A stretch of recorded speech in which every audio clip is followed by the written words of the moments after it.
Brother, have we got some stuff to talk about today? Good morning to you. I hope you slept well. We have some stuff to talk about today. But first, before we do that, I want to say thank you to Nashville Beard Company for sending me the care package that they sent me. They reached out to me and said, you have a pretty gnarly beard, and we watch you all the time. Me and my father, we watch you, and we do our own stuff. Like, obviously, the electronics is not theirs, but they make some of their own product and stuff like that. Or I think all their own product, they make it. And we'd like to send you some beard care stuff and, you know, say thank you to putting out the content that you put out. And it helps me work on my vehicle with my father. And he said, this is my company. My father helps me run it. And I think he's a student, kind of working his way through school and stuff like that. And wow, the smells of this product is just absolutely phenomenal. Tobacco vanilla, sandalwood bourbon, pomade, this is beard oils now, that was beard balm, sandalwood bourbon, tobacco vanilla. I got a second tobacco vanilla, which I'm very thankful for because I actually like that smell better than any of them. They're all good, but the tobacco vanilla smell, for some reason, for me, really gets me. This is a all-natural beard wash with limited ingredients.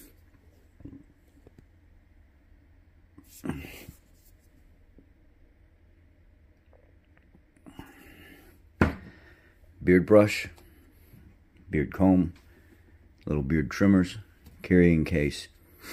You have the shaver, which is really cool. As you have this thing on, you get a readout right here of how much battery is there, and this raises and lowers. That's pretty cool. Then you won't need a guide to put on there all the time. I like that. That's pretty high quality. Comes with a charger in the box. It's called the Beard Wrangler. Not all of these are sold in the same kit, or these can be all sold in the same kit. I guess it's up to however you order it. I know this came in different kits being shipped to me. I absolutely have to say I am so excited about using this product. I ran out of my beard stuff about a week ago, and I haven't been using it, just regular old soap and water, and it's starting to get a little scruffy, and my skin's starting to get a little dry. So this morning, I'm going to start out with the tobacco vanilla. That smells pretty good. I've got it all over me now. Put it all over the place. This is not a paid-for promotion. They sent it to me and said, hey, look, if you say something about it, you say something about it. If you don't, you don't. But we really love your stuff. Here you go. So I figured out, like, the kindness of my heart and all the men that are here, there's an option for you. And the tobacco vanilla smells amazing. Get to today's topic. Washington Democrats want to change the way they label level 3 sex offenders so they can be more inclusive in making decisions for the rest of us. Let's check it out.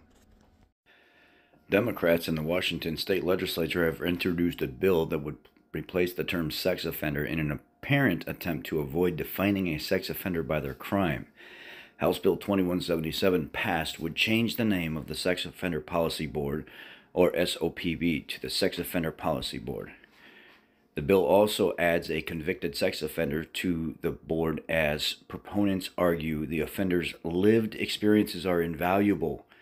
One representative with lived experience with our incarceration for a sex offense, appointed by the chair of the Sex Offense Policy Board and approved by a majority vote of the board's voting membership, would serve on the board, the bill states.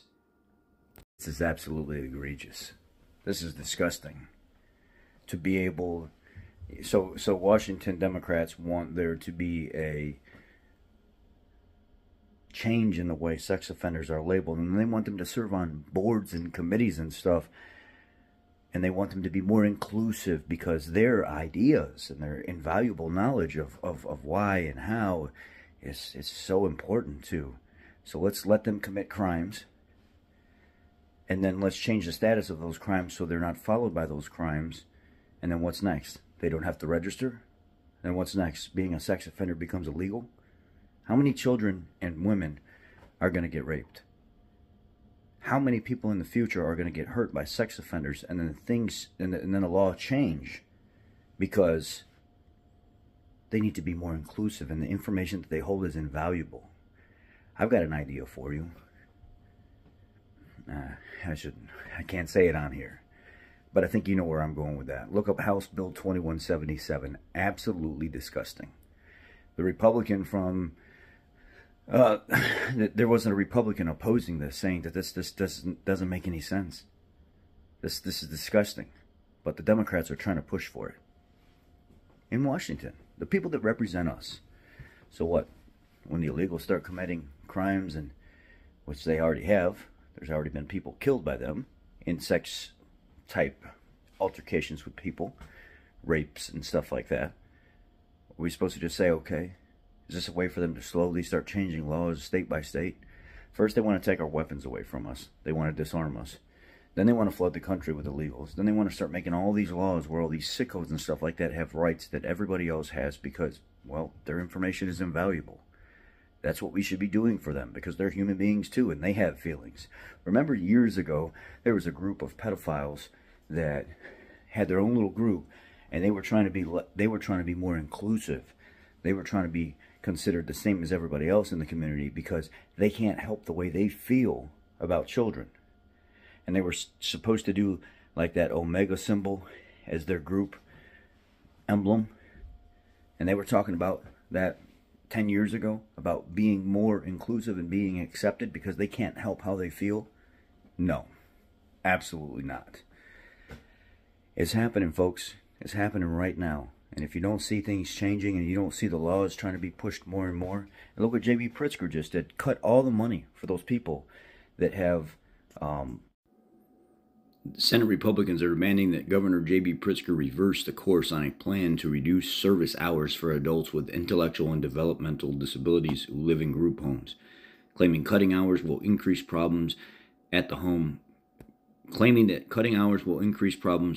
group homes. The plan is to cut 2.5 million direct support professional workers' service hours in group homes where approximately 10,000 adults with intellectual and developmental disabilities live. How in the hell does that make any sense? How does that make any sense to do this to disabled people, intellectually challenged people and stuff like that?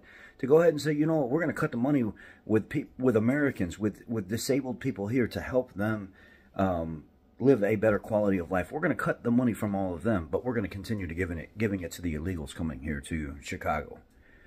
That's where we want our money to go. Who in the hell in their right mind would do something so nasty? We have Washington doing the sex offender thing, and now we have Illinois, the governor of Illinois, trying to take money away from people that need help. They need to be in these homes. They need to be in some type of care like that. And 2.5 million hours being cut to save money, but willing to spend millions on illegals coming in the country. Folks, this shit don't make no sense. It don't make any sense. You can't trust any of these people. If you don't see something's going on right now, you're a damn fool.